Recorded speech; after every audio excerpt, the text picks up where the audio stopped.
Hi, my name is Todd Lofton. I'm the Deputy Superintendent for Special Education Services with the Oklahoma State Department of Education. And so thank you for joining us today to talk about recreational therapy. It's an important related service under the IDA for children and students with disabilities in our public schools.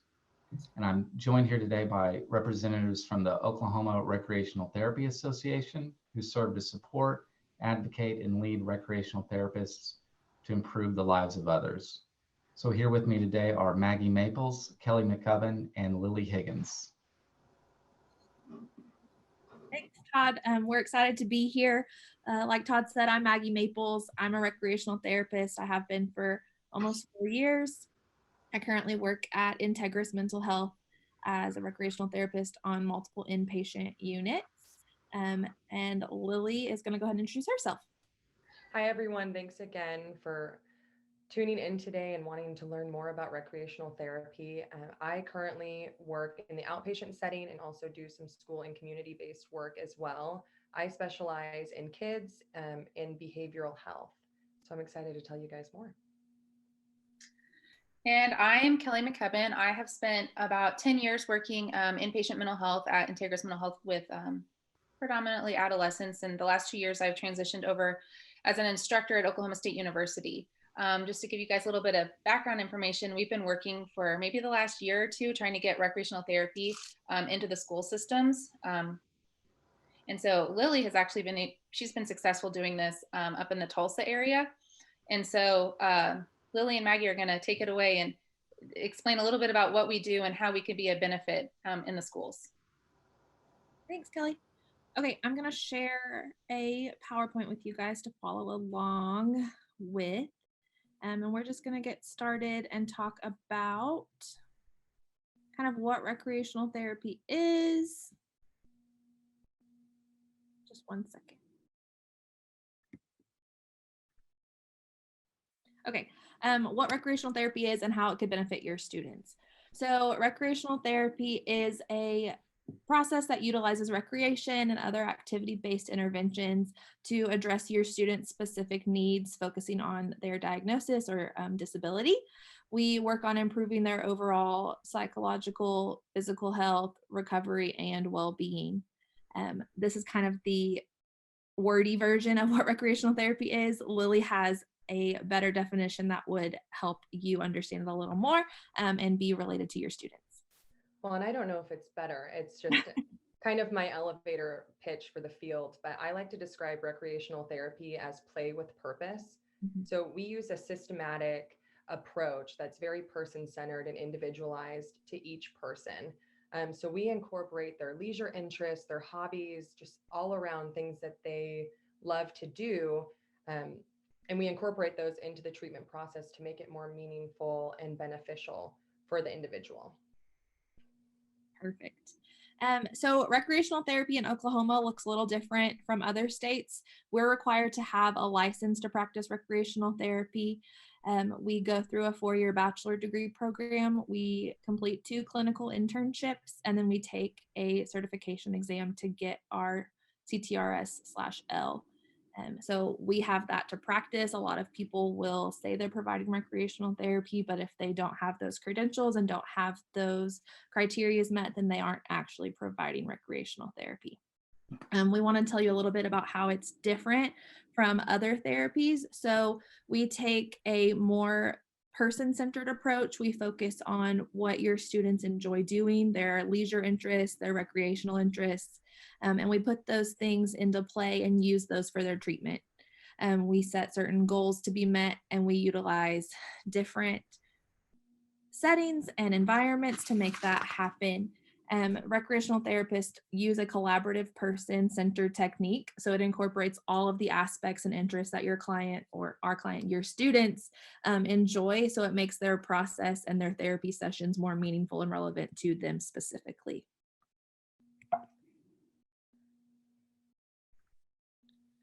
Some of the populations that we serve, because we're such a versatile therapy, we kind of work in a large variety of settings. So inpatient and outpatient mental health, inpatient and outpatient physical rehab, we're in hospitals, long-term care facilities and day centers, currently working on getting more in the schools. Right now, Lily's our only rec therapist in Oklahoma, doing a few school-based sessions and then some other community-based areas.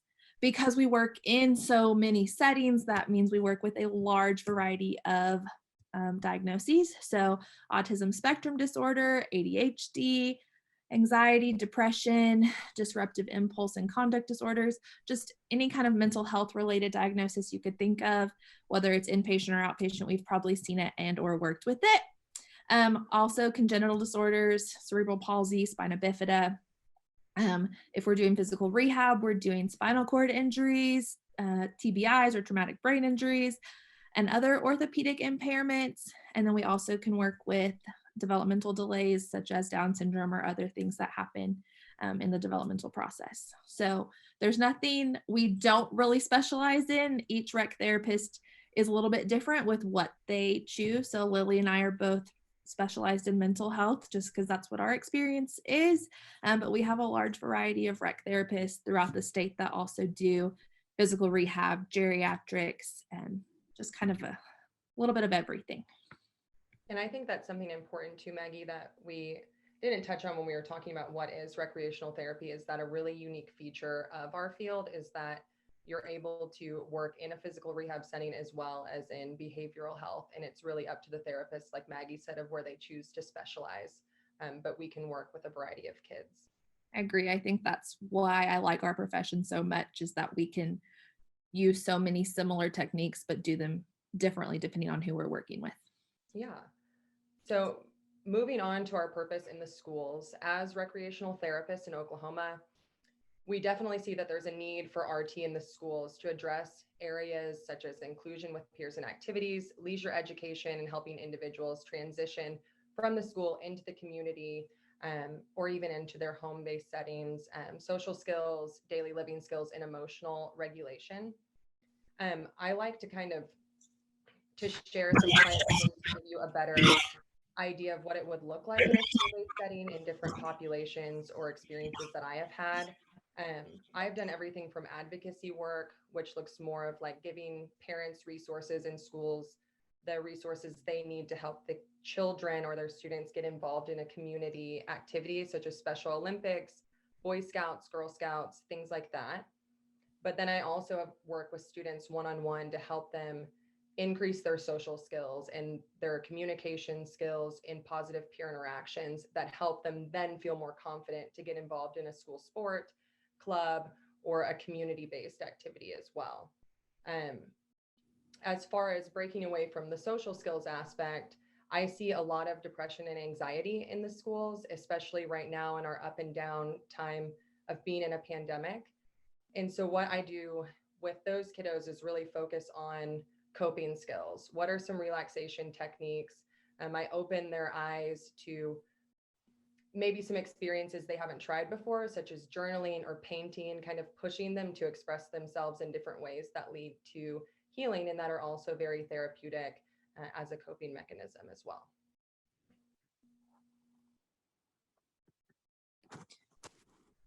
So, recreational therapy with your students. I want to touch on two things: the primary purpose of RT in the schools and kind of adding on to what I discussed, but then also how we function as a member of the student's IEP team. So our primary purpose in the schools is to help students develop and enhance the skills necessary for them to be successful in the school setting. And we do this through purposeful recreation and leisure interventions, as well as facilitating transition and community reintegration activities as well. Maybe that's going with them into as they register for Special Olympics, or being a part of that and walking them through that process, helping them with public transportation, different things like that. As far as how we function as a member of the student's IEP team, we sit alongside speech and language pathologists, occupational therapists, physical therapists, social workers, the school psychologists, and function as part of that multidisciplinary team. Something that recreational therapy is big on is treatment coordination and working across all levels, as we like to look at the holistic person. And so it's important for us to be engaged and involved in the student's IEP, so that way we can coordinate our treatment plan to meet the needs of their current IEP or services that they're already receiving. Great, thanks, Lily. So like she said, those are kind of the things that we want to focus on in the schools. We have a goal to provide services in the least restrictive environment as possible. We want your kids or your students to feel safe and feel welcome during their sessions. We target all of those areas she just mentioned: social skills, emotional regulation. And we're also going to work on educating them on community resources if needed and helping them get back into the community. We want to help them with daily living skills if that's a necessity, self-management skills, awareness of their leisure interests and recreation.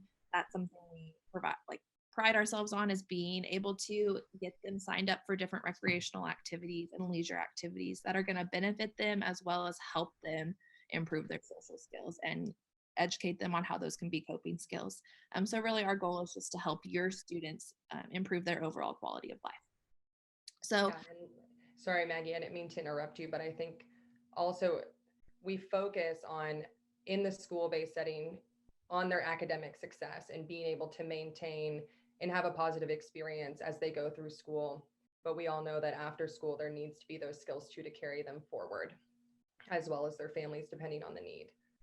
Which I'm glad you said that, because it leads us into our next point. We're not just coming in and working with high school students or only after school care. We can do any school setting, preschool, elementary school, middle school, high school, after school care, extracurricular activities, and community school programs. So there's nothing that we can't touch on, depending on what your students' needs are. Basically, like I said earlier, our overall goal is to improve their quality of life through their recreational therapy sessions. And we can do that through the use of individual sessions, group sessions, just kind of want to do what's needed for them. Lily has some examples of her wellness program she was going to talk about. So we, aside from individual sessions with students in the school, we also can go in and work with alternative learning centers, as well as just classroom-based settings for wellness groups. That kind of just looks at giving your students a toolbox of skills needed to maintain positive mental health. And that's my specialty, like I said. And as far as physical rehabilitation goes, adaptive sports groups, things like that, that can be incorporated as a group setting and not only focusing on the individual one-on-one sessions.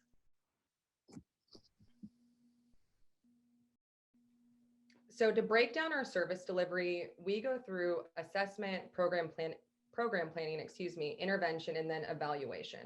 And to break that down a little bit, we work with other members of the IEP team to first identify the student's strengths and needs. Then we use standardized assessments to look at the student's skills, abilities, attitudes that they have towards leisure, and also where they're at kind of just in their life and meeting them where they are. We evaluate a lot of different domains like we've talked about, but physical, cognitive, behavioral, social, emotional, and leisure functioning as well. And a recreational therapist can come in and focus on one of those areas or more, depending on the need of the student. We're looking at improving physical functioning, cognitive functioning, behavioral functioning, and social and emotional functioning as well. And all of these hit on different aspects, but part of the program planning that we look at, and again, is still going off of the back of the IEP and their present level of performance in the school setting, but then developing treatment plan goals and objectives that are individualized to each student for their needs. Next part on the intervention aspect is when we go into really what is session going to look like? What does this child enjoy? And I shared some at the beginning of painting and things like that. And as a recreational therapist in the schools, I provide a lot of that supplies and bring it in when I see the student, that they're able to take home with them and then use at home as well as an outlet. And then evaluation is a huge part of recreational therapy. All of the interventions that we use are evidence-based, along with our evaluations as well. And so just as any other clinician would do with a treatment plan, we reevaluate goals and document progress, and either reevaluate or change up depending on how treatment is going and how the student's progressing. But we always are collecting and reevaluating measurable outcomes of the student to ensure that treatment is as beneficial as possible. Perfect. And so kind of going off of what Lily said, so that's how the services be provided. With services being provided, there comes documentation. So in order to get this going for your students, the first thing that has to happen is we have to receive a referral from an appropriate provider. So their physician, their primary care provider, a school psychologist, it's kind of differing based on your student. Once we have that, we can move forward with assessing the students to determine their needs and the goals that we need to set for them. We'll also use their IEP, present level of performance, to help us determine those goals and objectives. And then progress notes come every time we meet with your students, doing different interventions. Whatever it is we're working on that day, we're going to chart about that so that you can see it, their families can see it, just to know if they're meeting those goals that we've set, how they're working towards those goals, and just kind of seeing what needs to happen in our next session. And then once those goals that we've set have been met, we can reevaluate and determine if your students need to set new goals to continue working with us. If not, then we kind of go through the discharge summary process and they're no longer needing us and we can start working with new students. Because I wanted to talk about this, especially with the world that we live in and going through a pandemic, virtual recreational therapy has been something that has taken flight over the last year. It's something that I've done in an inpatient setting and Lily's done in her outpatient setting. Typically, recreational therapy would be done in person, but the beauty of what we do is that it can also be done virtually. It would still look really similar to an in-person session. I would still pick an intervention. So for example, I've done a lot of different expressive art. I go in, provide the materials that are needed. If I was going into the school or if I was on my inpatient unit, I just go, I provide those materials through the door or through the entrance of the school, whatever that looks like. And then I go back, we set up our Zoom call or whatever organization they're using to communicate virtually. And we would talk about what our goal is for the day, address that intervention and what we're going to be doing. So the same thing you would do in person, you can do virtually. So just some examples, I could use expressive art, like I mentioned, therapeutic music, games. If it's a virtual setup that's allowed to move or go outside, you could do some outside activities. There's nothing we can't do online that we could do in person almost. It's pretty flexible that way, which is nice. But I would do and facilitate that virtual session the same way I would in person. Talk about what we're going to do for the day, ask the student or my patient to identify kind of what they want to work towards, kind of what goals they're trying to meet. And then we would engage in our activity. And then after that, come back and reevaluate over how the session went. That's kind of how it looks for me. Lily, does it look any different for you?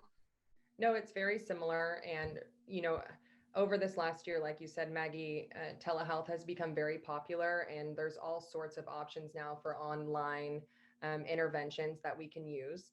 And really, it looks about the same for me. If the child has access to supplies already, then we just work together virtually. But if they don't, as the recreational therapist, you should be providing the supplies that the child needs to be successful during session, whether that's dropping it off, like Maggie said, or working with the school to coordinate that. And I know for me, I've been doing a little bit of telehealth here and there. I've done some in the schools, and the schools that I've had the opportunity to work with in the Tulsa area have been great about giving the kids a space if they are in person and just not allowing contracted employees in. They give the kids a space and set up a laptop for them, or if they have a personal one, and it makes it pretty easy and kind of just streamline that way with the school's involvement. We just wanted to definitely focus on that with the pandemic that we've been in, so that if this is something that interests you, you don't have to think, oh, I can't do that with my students right now. It's definitely something we could and work with. Yes, exactly. Okay, so payment. As we've talked about, and as Todd mentioned at the beginning, recreational therapy is included under related services for individuals, or in the Individuals with Disabilities Education Act.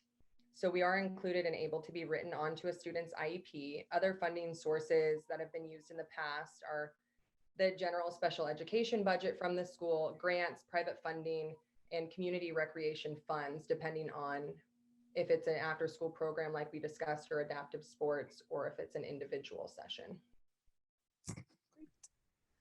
So you've listened to our little spiel about what recreational therapy is, what we can do for your students. So you're probably thinking, what do I do? So your first step is to request an assessment through your school's IEP supervisor. That might look a little different because, like we've mentioned, there aren't a lot of us in the schools. Lily's our only one that we know of. So they're going to be a little confused. What you can do is contact us. We've got a slide coming up that's going to give you some more contact information, and we will help you find someone who is willing to come in and do that assessment and potentially start working with your students. There's also some ways to refer students without IEPs that Lily's going to explain. Yeah, and before I go into students without IEPs, I also wanted to kind of piggyback off of what Maggie said, that recreational therapy has been kind of a looked over service, and something we're working together as a board is to make sure that the community is aware of what we can do as licensed clinicians. And Maggie touched on us having a contact page next, and don't let the lower number of recreational therapists in the schools intimidate you or turn you away from wanting this service in. Now that we're pushing it and it's more recognized through IEPs, there's availability all throughout Oklahoma of being able to bring in a contracted recreational therapist to serve your students. So talking about ways to refer students without IEPs. So I see kind of a handful of both, kids who have IEPs and kids who do not. And typically the way that I see students without IEPs is working with the school counselor and building that relationship there. And if a teacher or the counselor identifies a student who needs more individualized work, they reach out to me, and then I contact the parents. And something that's important to me is that the students aren't being taken out of school in the middle of the day to come to an appointment. And so whether they have an IEP or not, I'm going into the schools to see them. And it just is different because it's not on an IEP. I work with the parents and keep them in the loop separately on my end, as well as the school counselors, and keep the school involved on treatment planning and coordination, such as dates, things like that, and focuses, maybe things they need to be watching for or reinforcing. But a student does not have to have an IEP to receive the services. Perfect. Thanks, Lily.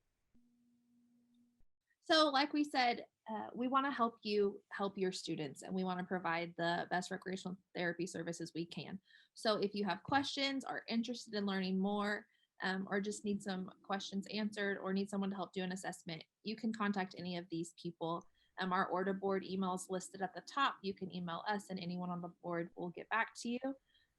Dr. Tim Passmore was not on the call today, but he is the professor at Oklahoma State University and is the head of the rec therapy program there, and also the executive director of our order board. So he's got a lot of good insight he could give. I've also listed my email as well as Lily's. So we appreciate you listening to us today, and we just are really excited to get more of us in the schools and working with your students.